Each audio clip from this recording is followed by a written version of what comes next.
राम राम किसान भाइयों, मैं नितिन फिर से हाजिर हूँ आपके अपने चैनल फर्टिलाइज़र एक्सपर्ट में। किसान भाइयों, आज हम बात करेंगे एनपीके, डीएपी और एसएसपी, इन तीनों में से सबसे अच्छा खाद कौन सा है और हमारी फसलों के लिए किसका क्या महत्व है और किसका उपयोग हमें अपनी फसलों के अंदर किस समय पर करना चाहिए और कौन सा क्या कार्य करता है, क्या इसकी डोज है, क्या इसकी कीमत है, सब कुछ आपको इस वीडियो में बताने वाला हूं। तो वीडियो को आप पूरा देखें, तभी किसान भाइयों आप एक सही और अच्छी जानकारी ले पाएंगे।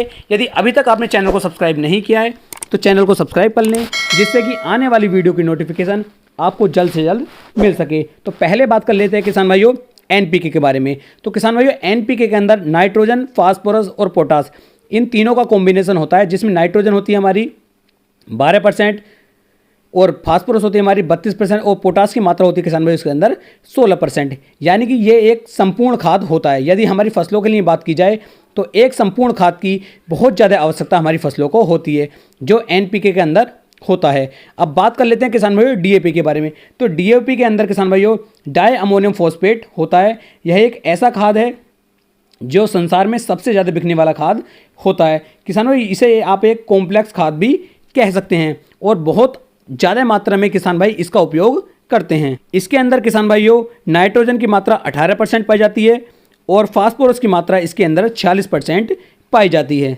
यह लगभग 3 से लेकर 4 दिन के अंदर घुलना शुरू हो जाता है और लगभग हमारी फसलों को 3 से लेकर 4 महीने तक अच्छा उत्पादन, अच्छा रिजल्ट हमारी फसलों के अंदर देता रहता है। यह किसान भाइयों पानी में पूर्णतः घुलनशील खाद नहीं होता है। अब किसान भाइयों बात कर लेते हैं हम एसएसपी के बारे में। किसान भाइयों, इसके अंदर फास्फोरस पाया जाता है, 16% फास्फोरस इसके अंदर होता है, जो पानी में 100% घुलनशील है। ये जो हमारे पौधे होते हैं उनकी जड़ के विकास को बढ़ाव करता है, उनका मिट्टी की बनावट में सुधार करता है। इसके अंदर किसान भाइयों सल्फर जो होता है वह लगभग 11% होता है, जो तिलहनी हमारी फसलें होती हैं उन फसलों में तेल की मात्रा को बढ़ाता है। ये 21% कैल्शियम से युक्त होता है, जो तिनके की कठोरता को बढ़ाता है, जिससे फसल में कीट प्रतिरोधक जो क्षमता होती है वह बढ़नी शुरू हो जाती है और सफ़ेद जड़ों की वृद्धि में ये किसान भाइयों काफ़ी ज़्यादा सुधार करता है। तो इस तरीके से एनपीके, डीएपी और एसएसपी, इन तीनों के कार्य मैंने आपको बता दिए और इनके अंदर क्या क्या है वो भी मैंने आपको बता दिया। अब बात कर लेते हैं हमारी फसलों के लिए इन तीनों में से सबसे ज़्यादा ज़रूरी जो है वह कौन सा है।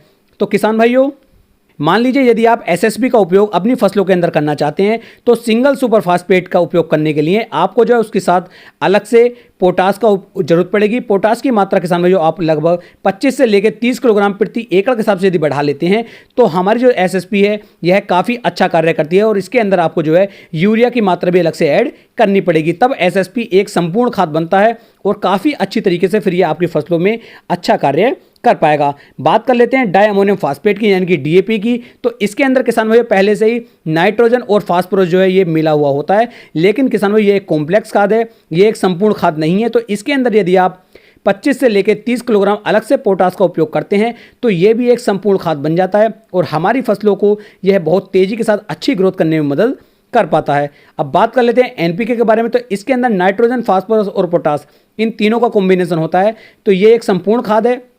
यदि आप इसका उपयोग करते हैं तो आपकी फसलें काफ़ी अच्छी तरीके से ग्रोथ कर पाएंगी और बहुत अच्छा उत्पादन आपको निकाल करके दे पाएंगी। तो इन तीनों में यदि सबसे अच्छे की बात की जाए तो तीनों के अंदर सबसे अच्छा एनपीके 12-32-16 है, क्योंकि ये एक संपूर्ण खाद है और इसके अंदर वो सभी पोषक तत्व डले हुए हैं, वो सभी खाद हैं इसके अंदर जो हमारी फसलों के लिए बहुत ज़्यादा ज़रूरी होते हैं। बात कर लेते हैं इनकी कीमत की। तो एनपीके की कीमत जो है वो लगभग 1200 रुपये के आसपास है। यदि बात की जाए डीएपी की तो इसकी कीमत भी लगभग 1250 से 1300 रुपये के आसपास है और एसएसपी की बात की जाए तो ये आपको हर जगह लगभग कहीं पर 400 रुपये के आसपास, कहीं पर 500 रुपये के आसपास का एक बैग आपको मिल जाता है। बात करते हैं इनकी मात्रा की। तो आप यदि एनपीके की बात करें तो 45 से लेकर 50 किलोग्राम प्रति एकड़ के हिसाब से इसे आपको अपनी फसलों में उपयोग करना चाहिए। बात करते हैं डीएपी की तो इसकी मात्रा भी आप 45 से लेकर 50 किलोग्राम प्रति एकड़ के हिसाब से ले सकते हैं, लेकिन साथ में आपको पोटास की आवश्यकता पड़ेगी। बात कर लेते हैं एसएसपी की तो इसकी मात्रा आपको कम से कम 100 से लेकर 120 किलोग्राम प्रति एकड़ के हिसाब से लेनी चाहिए। साथ में आपको 30 से लेकर 30 किलोग्राम यूरिया लेना होगा और 25 से लेकर 30 किलोग्राम आपको पोटास लेनी होगी, तब ये अच्छा कार्य आपकी फसलों में कर पाएगा। और इनका उपयोग आप लगभग तीनों का सभी फसलों में अच्छी तरीके से कर सकते हैं और काफ़ी अच्छा उत्पादन आपको निकाल करके दे सकते हैं।